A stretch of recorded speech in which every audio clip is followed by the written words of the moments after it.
Vamos lá, que bomba que tem aí? Então, aqui, ó. A bomba Little Boy, de urânio em Hiroshima, que foi lançada lá, tá?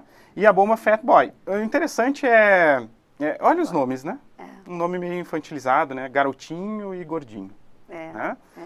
Tá? Um nome meio infantilizado que é meio, sei lá, meio, eu não sei, essas figuras de linguagem meio satírico, assim, meio irônica, tirando um sarro, né? irônico, tem um lance assim, né?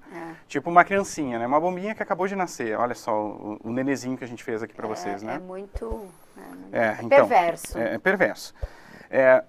Mais testes de desenvolvimento de novas armas, então o projeto Manhattan também trabalhou em desenvolvimento de outras armas, tá? Possíveis outras armas. E acabou, então o projeto Manhattan, assim que ele terminou, surgiu a Comissão de Energia Atômica que existe até hoje. Tá? Então essa Comissão de Energia Atômica, inclusive a sede, se não me engano, fica em Nova York.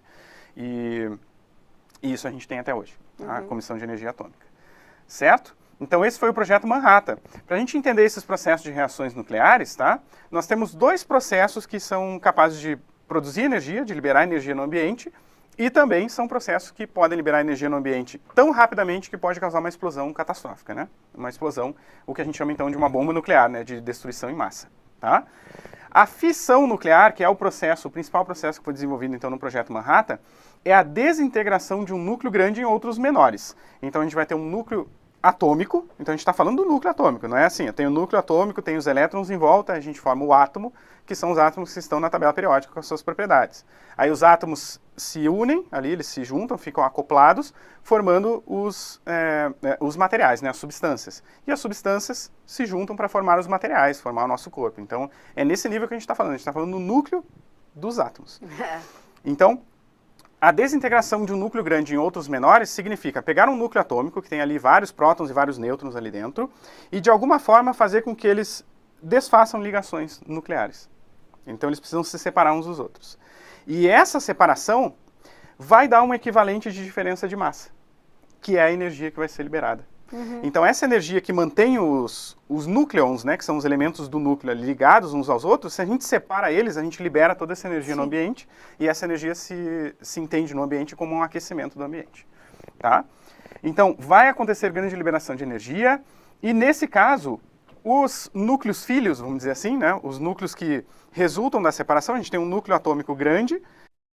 Fala pessoal, desculpa eu interromper aqui a aula, mas é rapidinho, tá? Se você está curtindo esse vídeo, não se esqueça de deixar o like, se inscrever no canal e, claro, ativar o sininho com todas as notificações. Isso ajuda bastante aqui o canal a ganhar relevância na plataforma. Então, galera, é isso. Não se esqueçam que tem playlist aqui com todos os conteúdos de física especiais para o Enem, e esse canal tá cheio de conteúdo para o Enem. Beleza? Segue a aula.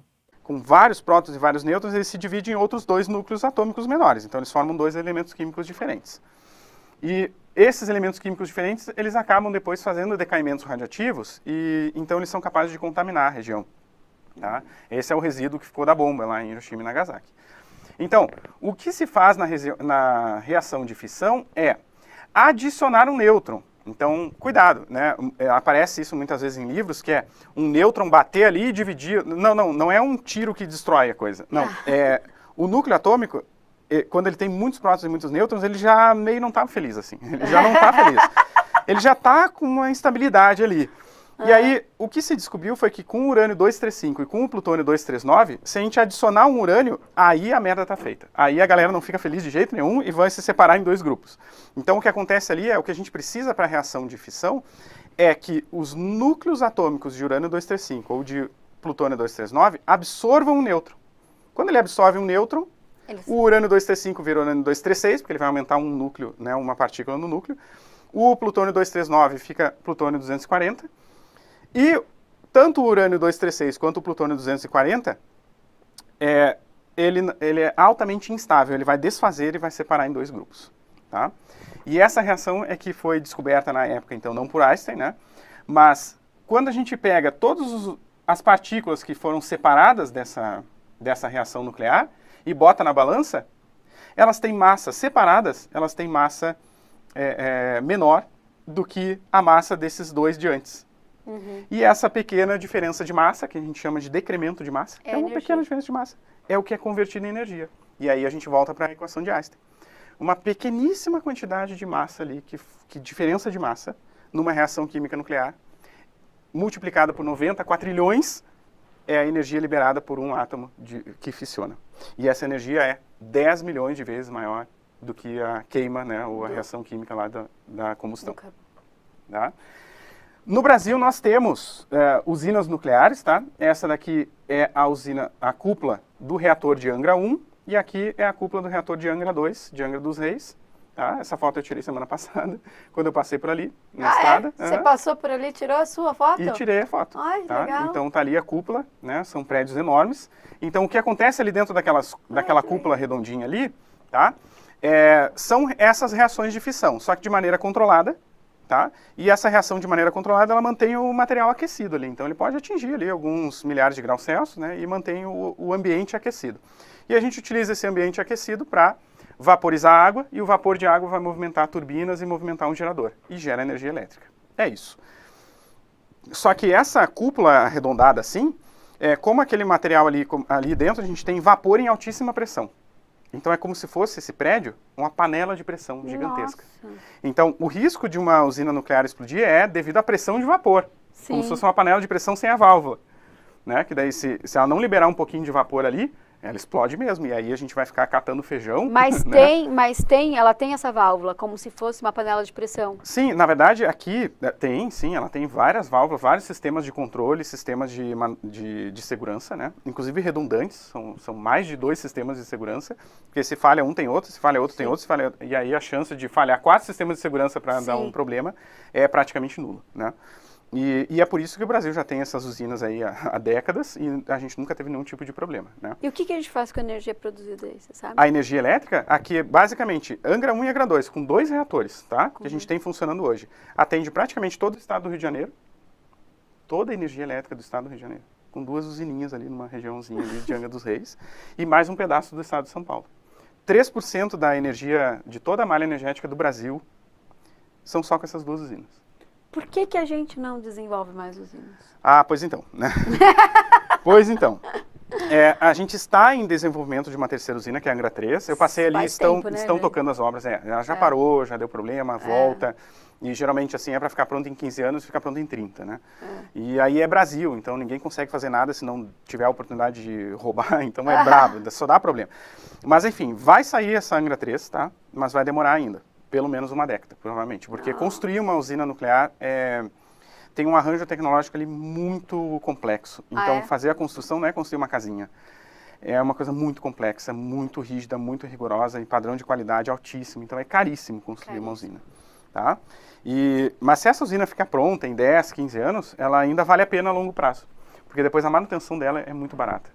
E o potencial assim, tecnológico e humano, o Brasil tem de sobra. O Brasil não absorve esse potencial técnico humano, tanto que a gente, vamos dizer assim, exporta, né? Perde cérebros para outros países, porque a gente forma aqui pessoas extremamente qualificadas na área nuclear e não tem espaço para elas aqui. A gente exporta o urânio, a gente exporta as pessoas e a gente não usa. Não usa. Mas assim... E vive em crise energética. O que acontece hoje o que acontece hoje no Brasil é uma ideia de expansão do projeto nuclear, de construir mais usinas, tá? Mas, claro, não é tornar a malha energética do Brasil só de nuclear, mas a nuclear é interessante porque ela independe de seca, de intempérie, ela vai estar sempre produzindo aquela energia ali. Então, ela como energia de base, ela é excelente. Ela é excelente. E outra, eu vou comentar depois ali sobre as vantagens da energia nuclear, ela é limpa. Não tem liberação de carbono, não tem nada disso. E os rejeitos nucleares ali, os resíduos nucleares, né, que seria o que o pessoal chama de lixo nuclear. Hoje a gente já tem tratamento para eles, né? Então basta colocar eles num local adequado, eles não causam impacto nenhum na natureza. Nenhum. Não é assim, chega ali na floresta e joga o barril. Não. Eles ficam, se faz ali um prédio e se armazena esse material. E deixa ele ali. Ele está levemente radiativo, sim, mas se ele está dentro de um bunker isolado, a radiação fica só lá dentro, não sai. Como aqui nessas cúpulas. Essas cúpulas são de concreto, inclusive elas resistem à queda de um avião. Se alguém jogar um avião em cima desse treco, isso aí não quebra. Se alguém jogar um avião em cima desse treco, aí não quebra. Elas já são anti-queda de avião. Pode jogar avião, bomba, esse treco não estoura. De tão resistente. Né? São grossas placas de concreto que tem ali. É uma panela de pressão gigante. É uma panela de pressão do tamanho de um prédio. Então é uma construção delicada, mas depois que ela está pronta, a manutenção é baratíssimo, porque ele fica funcionando e é só manter funcionando. Só E já controlar diria a lá na radiação. Enéas, né? Meu nome é Enéas, ele falava, né? Ele falava da bomba, né? Falava que a gente ia construir uma falava bomba. Não, bomba não, mas a energia é interessantíssima, né? É assim, e a energia nuclear é a grande saída para essa demanda de energia que só cresce, né? E aí a gente vai queimar mais carvão? Vai queimar, né? Vai queimar mais petróleo? Essa enfim. coisa, né? A gente fez outras pensando em produzir energia com esses projetos de queda de água, né? A energia hidrelétrica, né? Mas a gente fica à mercê de ter água. A Mercedes ter água e o impacto ambiental, né? Você deu uma aula com a Priscila sobre Sim, isso, que com a foi Priscila sensacional, né, gente? Está Uma aula disponível de aqui no atualidades. canal, viu? Eu não sei se essa está disponível. Não tá? Exatamente, eu acho, mas foi para o curso de atualidades. Ah, da Pri. Acho que ela foi entendi. pro curso de atualidades. Ah, tá. Tá? Então as usinas termonucleares, ó, essa daqui tem mais de 2 reatores, ó. Pelo menos Essa aqui é dá quem, pra você gente sabe? ver. Não, essa aqui eu acho que é lá dos Estados Unidos, tá? Aham. Tem uns 4 reatores, pelo menos, que eu consigo ver aqui. E essas chaminés, o que sai por essa chaminé aqui? Água. Isso aí é nuvem, tá? É água, porque ela tem, como ela aquece, ela precisa ter um sistema de resfriamento. Esse sistema de resfriamento é utilizado a água desses lagos, que são artificiais.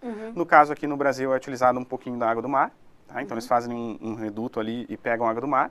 Então a gente não tem essas chaminés, é uma tecnologia diferente, né? A gente só passa a água do mar ali e está feito, não precisa ter essas chaminés, Entendi.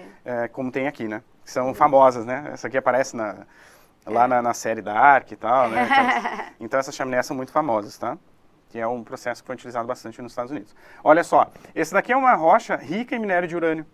E olha como ela é amarelada, né? O urânio parece ouro. É bonito, né? Ouro Isso dos que eu falo. tolos, né? Ouro dos Porque tolos. o urânio, inclusive... Ouro de tolo. Inclusive, rochas ricas em urânio, quem tinha usava como se fosse um amuleto, sabe? De tão bonitinha que ela é. Porque ela é dourada, parece um ouro, ela tem um tom dourado lindíssimo, né? Lindíssimo. Então, uma rocha rica em urânio, ela tem esse brilho dourado, né? Ouro de tolo mesmo, né? Tá? Ouro de tolo, porque é radioativa e, inclusive... Faz mal, deve fazer mal, não faz? Pois é, faz, né? Se você guardar no bolso, muito junto à pele, ou usar como amuleto, ele pode causar uma gangrena ali, pode causar um problema na pessoa. Gente, tá vendo só como que o misticismo é duro, né? Duríssimo. Mas, claro, a atividade radiativa do urânio é muito baixa. Então, assim, se você colocar dentro de um saquinho plástico, já não acontece mais nada. Né? Se você enrolar com papel, já não acontece mais nada.